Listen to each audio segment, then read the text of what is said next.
Students, how are you all? Hope so that you are fine and good by the grace of Almighty Allah Subhanahu wa Taala. Okay, students, I have given you some workbook work. Now today we will discuss our previous work. Then we will go further for our lecture. First, we have to complete our workbook chapter number 2. Okay, students, let's open your workbook works. Okay, workbook.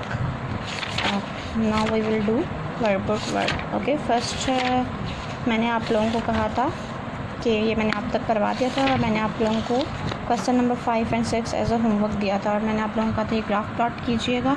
ठीक है, sugar की concentration and average length of pollen tube in mm. You have to plot these values over there in a graph. Okay, here is a graph. हम discuss कर लेते हैं कैसे plotting हुई और इसकी कैसे कंसनट्रेशन ऑफ शुगर. ओके, क्या है 0 से लेकर 10 तक है. And here is average length of pollen tube in mm millimetre. ठीक है, mm मिलीमीटर और ये परसेंटेज है शुगर की. Here we have write down the percentages. Okay, here is a percentage 0, 2, 4, 6, 8, 10. Here 5 देखिए 1, 2, 3, 4, 5. ठीक, 1, 2, 3 कितनी लाइन्स हैं ये काउंट कर लें. ओके, हमने 6 बॉक्स पर 2 मार्क किया. ठीक है, इसी तरह 6 बॉक्स मज़ीद लिए 4 मार्क किया, 6 मार्क किया, यानी कि सब में डिफरेंस जो है 6 बॉक्सेस का है, 6 लाइन्स. ठीक है, 6 बॉक्सेस जो है तो 5 लाइन्स होंगी. Here we have plotted all the sugar percentages here over there on the x axis. On the y axis we will plot the average length of the pollen tube. Okay, again यहाँ पर भी जो difference यहाँ पर लिया है, यहाँ पर भी 6 बॉक्सेस का हमने डिफरेंस लिया. नाउ आप मैच करके पॉइंट मार्क करेंगे. 0 पर क्या था, एवरेज लेंथ 2 था. सो 0 पर हमने 2 पर मार्क किया. 2 पर क्या था 9. ठीक है, 2 है, 2 पर हमने क्या मार्क किया 8 है, तो इसका हाफ क्या होगा 6 है, तो 3 लाइन्स पर. ठीक है, 1, 2, 3 बॉक्सेस पर 1, 2, 3 बॉक्सेस पे हाफ हो गया 9 हो गया. और अगले 3 बॉक्सेस 10 काउंट हो गया. 9 पे मार्क कर दिया हमने फिर. ठीक है, इसी तरह 4 पर हमने क्या लिया 11. हेयर 4 पर हमने कहाँ लेना है 11. ठीक है, इसी तरह 3 बॉक्सेस को काउंट करेंगे 1, 2, 3, ये 11 आ गया 4 पर. ठीक है, आप चाहें तो यहाँ पर मार्क कर लें 4. Scale with the help of scale mark कर लें, आराम से मार्क हो जाएगा. 6 पर है 7. 6 पर 7 देखिए 6 है और इसका हाफ क्या हुआ 7. ठीक है, 6 पर हमने 7 मार्क की. और नेक्स्ट क्या है 8 पर 5 है. 5 कहाँ है, इसका हाफ आएगा 4 एंड इसके 1, 2, 3. ठीक है, और किस पर था 8 पर. यहाँ पर स्केल रखें और एक साइड पर स्केल रख लें.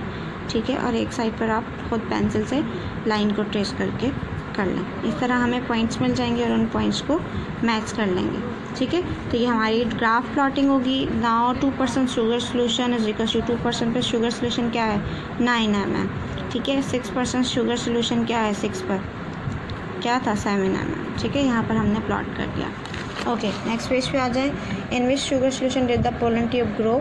किस शुगर सोल्यूशन पर जो पोलन ट्यूब है वो ग्रो कर रहे हैं, ज़्यादा किस में ग्रो कर रहे हैं, सबसे कम किस पे ग्रो कर रहे हैं. ठीक है, सबसे ज़्यादा 4 पर ग्रो कर रहे हैं और सबसे कम 10% पे ग्रो कर रहे हैं. हेयर लुक देखिए 10 पर सिर्फ 1 mm ग्रो किया है और 4 पर 11 mm. तो सबसे ज़्यादा किस में ग्रो कर रहा है और सबसे कम किस में ग्रो कर रहा है. Okay, next question. Nectar is produce in nectaries. Nectars में नेक्टरीज प्रोड्यूस होती हैं. Suggest why nectaries are found at the base of flower petals. वो पेटल्स के बेस पर क्यों मिलती हैं आपके nectaries. Insects have to push pass the reproductive organs in order to reach the nectaries. Nectar वो इसलिए होते हैं कि वो क्या करना पड़ेगा, उन्हें रिप्रोडक्टिव पार्ट से ऑर्गन से गुजरना पड़ेगा. अगर वो ऊपर ही होती पेटल्स के ऊपर तो वो रिप्रोडक्टिव पार्ट से नहीं गुजरते.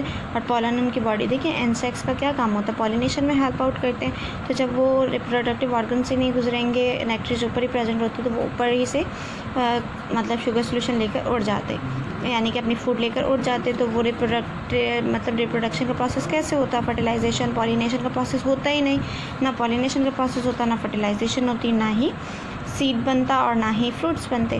Okay, the diagram show some fruits and seed. Diagrams पर कुछ फ्रूट्स एंड सीड्स हैं.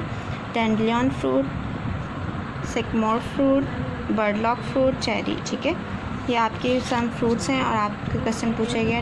टेंजियन and sycamore seeds are disperse carried away by wind, इन्हें विंड कैरी करके लेकर जाती है इसके सीड्स।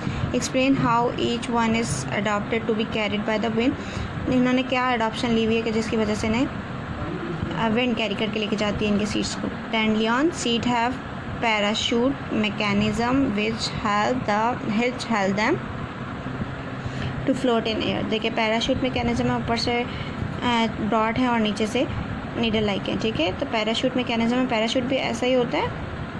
ठीक है, ऐसा ही होता है, हवा से लेके जाती है। ठीक है, तो यही वजह है कि इसमें पैराशूट मैकेनिज्म है। Seed have parachute mechanism which help them to float in air. Okay, sycamore fruits uses its helicopter-like wings as it flies in the air carrying the seed to distant places। क्या कर रहे हैं? Fruit uses its helicopter-like wings। helicopter-like wings को इस्तेमाल कर रहे हैं as it flies in the air, fly करते हैं एयर में, कैरी द सीड और सीड को लेकर जाते हैं टू अ डिस्टेंस प्लेस पर। ठीक है, next the cherry is a fleshy fruit. Cherry fleshy fruit है कंटेनिंग अ लार्ज सीड, उसके अंदर बहुत एक बड़ा सीड होता है। Cherries are brightly coloured and sweet to taste, bright coloured होता है और स्वीट होते हैं टेस्ट में। Suggest how cherry seed might be disperse, cherry seed कैसे डिस्पर्स होते होंगे। Cherries are eaten by mammals, mammals उन्हें ईट करते हैं। And the seeds are left behind as animal waste. Okay, and their seeds are left behind. जब cherries animal खा लेते हैं तो सीड एनिमल की बॉडी में डाइजेस्ट नहीं होता, उसके वेस्ट के थ्रू निकल जाता है। या फिर अगर वो सीड नहीं खाते, वो ऊपर से चेरी खा लेते हैं, तो उसका जो सीड है वो वेस्ट के तौर पर रह जाता है। ठीक है, दोनों में से एक काम होगा। Burdock is dispersed by mammals, burdock को भी डिस्पर्स करते हैं mammal. Suggest how this might happen, ये कैसे होता है सजेस्ट करें।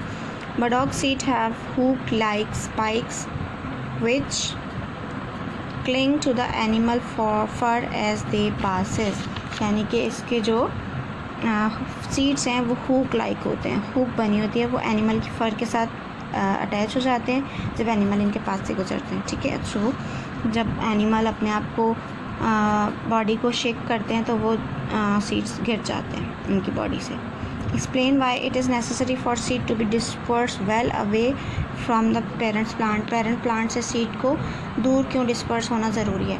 सो that each one get enough food water and light to grow properly, ताकि हर एक को एनफ फूड और वाटर मिल सके प्रॉपरली ग्रोथ के लिए। ठीक है, now come on page number 12. Here is a diagram of seed. You have to label it.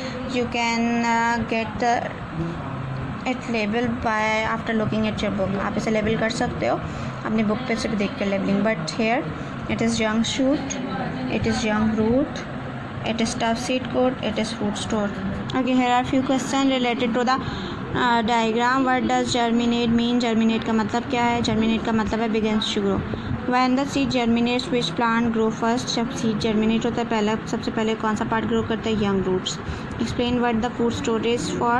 Food store किस लिए होता है? It provide food for energy production until the first green leaf energy to photosynthesis. ठीक है, okay. It provide food, ये food provide करता है for energy production के लिए अनटिल यहाँ तक the first green leaves emerge to photosynthesis, emerge for photosynthesis यानी कि इमर्ज टू फोटोसिंथेसिस, यहाँ तक कि नए लीव से इमर्ज ना हो जाए फोटोसिंथेसिस के लिए। ठीक है, फोटोसिंथेसिस प्रोसेस से वो अपना फूड खुद बनाने लग जाते हैं। तो क्या करता है फूड स्टोर का क्या काम है? एनर्जी प्रोवाइड करना। ठीक है, जब तक उसके लीव्स ग्रो नहीं करते और वो फोटोसिंथेसिस के काबिल नहीं हो जाता। ठीक है, now suggest why food store is so large, suggest करें फूड स्टोर इतना लार्ज क्यों होता है, इतना बड़ा क्यों होता है। It takes a while before the first green leaf to emerge and photosynthesis. Therefore, large food store help in providing food till then. Okay, यानी कि टाइम लगता है ग्रीन लीफ को उगने में, इसलिए और फोटोसिंथेसिस के प्रोसेस को स्टार्ट होने में, इसलिए फूड स्टोर क्या करते हैं, बड़ा होता है कि वो हेल्प कर सके फूड प्रोवाइड करने में। जब तक ये सारा प्रोसेस नहीं हो सकता, जब तक लीफ नहीं आ सकते, ठीक है, तब तक वो सारी फूड प्रोवाइड कर सके, इसलिए फूड स्टोर क्या होता है, लार्ज होता है। ओके, ना come on page number 13, page number 13 पर आ जाएं। Okay, it is the last page.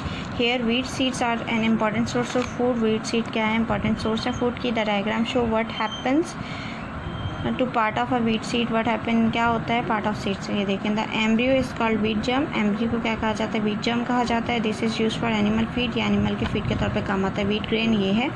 The seed coat is called bran.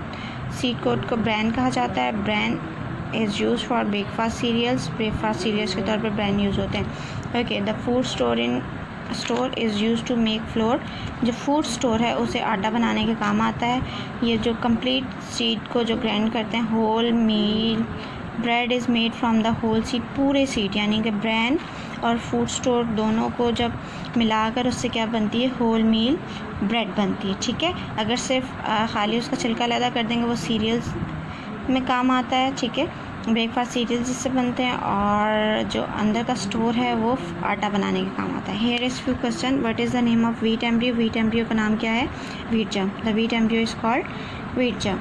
Number 2, what is bran. Bran क्या है, the seed coat is called bran. ठीक है, देख लें।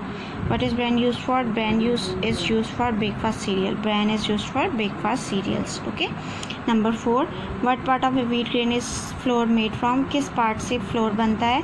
The food store is use to make flour. Food store use होता है किस लिए, फ्लोर बनाने के, आटा बनाने के लिए। How is whole meal bread different from white bread made from flour. यानी कि होल मील ब्रेड कैसे डिफरेंट है वाइट ब्रेड से। Okay, whole meal bread is made from the whole seed. Whole meal bread किससे बनती है, यहाँ पर मेंशन भी है, वो होल सीड से बनती है, जबकि white bread is made from food store से वाइट ब्रेड बनती है। Okay, this is all about today's lecture. इंशाल्लाह from next lecture we will start our new chapter. Here your chapter number 2 of work book is completed. Okay, यहाँ आपका chapter number 2 ख़त्म हो जाता है। इंशाल्लाह we will meet in next lecture. Till then अपना बहुत सारा ख्याल रखिएगा। अल्लाह हाफ़िज़, फ़ी अमान अल्लाह।